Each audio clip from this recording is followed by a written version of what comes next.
Of course, I believe in healing brokenness, but you will never hear about shame, judgment, or even sin at this church. You know, this isn't the first time I've seen thoughts like this articulated, and I think it stems in large part from verses like Matthew chapter 7, verse 1, which states that, "Judge not, lest you will be judged.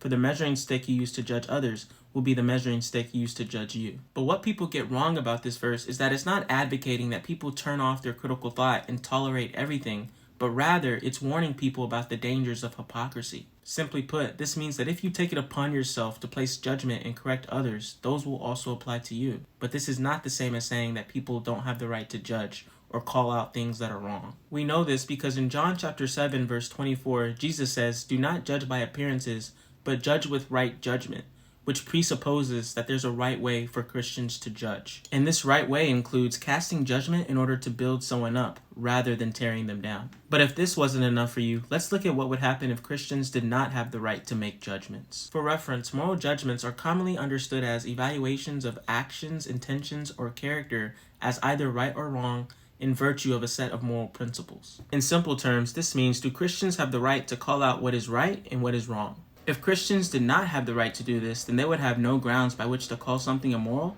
and they would also have no grounds by which to say that something they did was wrong, because that would require a judgment of one's own actions. So the idea that people or churches more broadly can't cast judgment or call out sin is unbiblical and leads to more harm than not.